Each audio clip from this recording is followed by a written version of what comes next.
নমস্কার বন্ধুরা, আম্রপালির কিচেনে সবাইকে স্বাগত জানাই। আজকে বানাচ্ছি ডিমের কারি।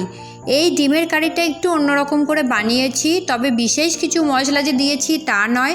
ডিমের কারিটা খেতে কিন্তু খুব ভালো হয়, রুটি, পরোটা বা ভাত সব কিছুর সাথেই খেতে ভালো লাগে। এবার রেসিপিটা শুরু করছি।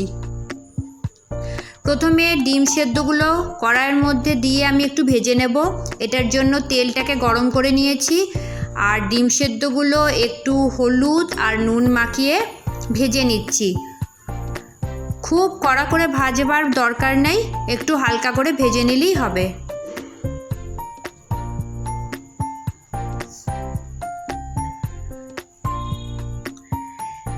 ডিমগুলো ভাজা হয়ে গেছে, তুলে নিয়েছি। এবার ওই তেলটার মধ্যে আমি দিয়ে দিচ্ছি পেঁয়াজ কুচি।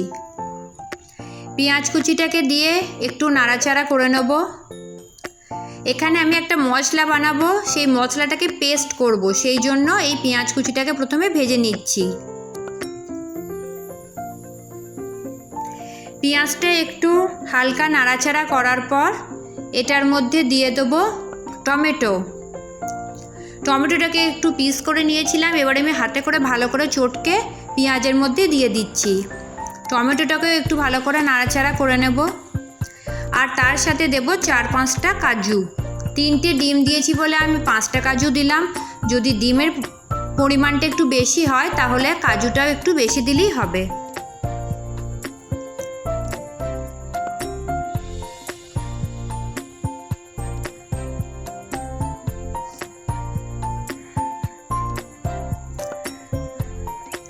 ভাজাটা এখানে হয়ে গেছে। এবার গ্যাসটা বন্ধ করে এই পেঁয়াজ ভাজাটাকে একটু ঠান্ডা করে নেব। এখানে পেঁয়াজের ভাজাটা ঠান্ডা হয়ে গেছে, এবার মিক্সিতে একটা পেস্ট বানিয়ে নিচ্ছি। পেস্টটা খুব ভালোভাবে করব, নইলে গ্রেভিটা যখন বানাবো তখন গোটা গোটা থাকলে সেটা মুখে লাগলে খেতে খুব বাজে লাগে। এবার কড়াইয়ের মধ্যে একটু তেল দিয়ে দিয়েছি। তেলের মধ্যে আমি দিয়ে দেব গোটা জিরে।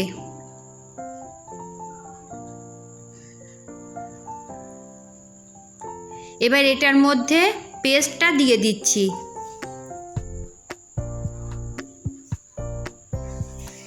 পেস্টটাকে ভালো করে কষিয়ে নেব।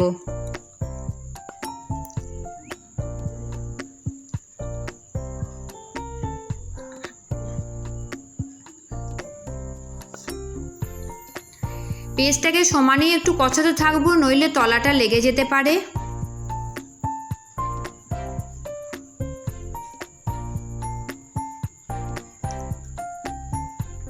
এবার এটার মধ্যে দিয়ে দিচ্ছি হলুদ গুঁড়ো, কাশ্মীরি লঙ্কার গুঁড়ো,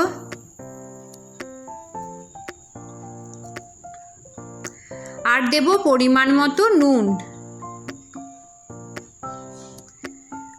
সব কিছু দিয়ে ভালো করে পেস্টটাকে আর একটু কষিয়ে নেব। পেস্টটা প্রায় হয়েই এসেছে, পেস্টটা দিয়ে তেল ছাড়তে শুরু করেছে।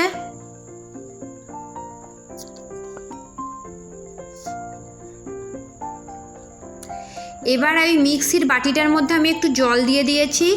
ওই জলটা একটু একটু করে পেস্টের মধ্যে দেবো আর নাড়াচাড়া করব। তাহলে পেস্টের তলাটাও ধরবে না, আর মিক্সির বাটির মধ্যে যে মশলাটা লেগে আছে সেই মশলাটাও নষ্ট হবে না। এইরকমভাবে নাড়তে নাড়তে পুরো জলটাই আমি দিয়ে দেবো। এই ডিমের কারিটা করা কিন্তু খুব সোজা, আর খেতে কিন্তু দারুণ লাগে। অবশ্যই আপনারা বাড়িতে একবার বানিয়ে দেখবেন।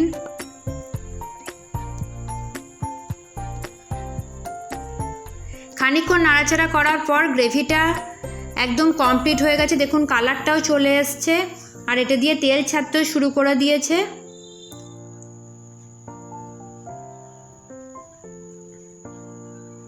এবার এটার মধ্যে দিচ্ছি পরিমাণ মতো জল। খুব বেশি গ্রেভি করব না, সেই জন্য আমি খানিকটা জল দিলাম।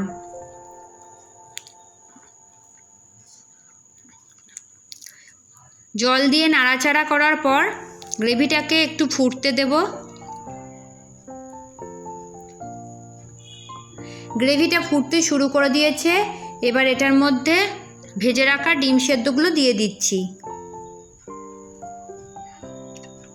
ডিমটাকে দিয়ে একটু ভালো করে নাড়াচাড়া করে দেবো, আর গ্যাসটাকে একদম কমিয়ে একটু ডিমের সাথে গ্রেভিটাকে ফুটতে দেবো।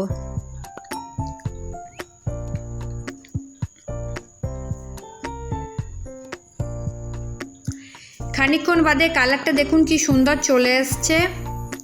এবার এটার মধ্যে ধনেপাতা কুচি ছড়িয়ে দিচ্ছি, আর দেব কাঁচা লঙ্কা কুচি। কাঁচা লঙ্কাগুলো আমি খুব ছোট ছোট করে কুচি করে নিই, লম্বা লম্বা করে চিড়ে দিয়েছি। যতটা ঝাল খাবো সেই পরিমাণ লঙ্কা তো আমরা দিতেই পারি, আমি খুব বেশি লঙ্কা এখানে দিলাম না।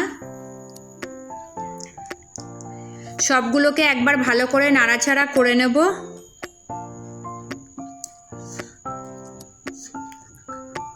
আমার ডিমের কারিটা একদম কমপ্লিট হয়ে গেছে। এটা কালারটা দেখতে যতটা ভালো লাগছে, এটা খেতেও কিন্তু ঠিক ততটাই ভালো হয়েছিল। এবার একবারে শেষকালে এটার মধ্যে একটু পরিমাণ মতো চিনি দিলাম। চিনিটা আমি শেষকালে কেন দিলাম, অনেকে মিষ্টি খেতে ভালোবাসেন না, সেই জন্য আমি চিনিটা একবারে শেষে দিলাম, যাতে যদি মিষ্টি মিষ্টি খেতে মন হয় শেষকালে একটু স্বাদ মতো চিনি দিয়ে দিলেই হবে। বাস, এটাতে আর কিছু দেবার দরকার নাই।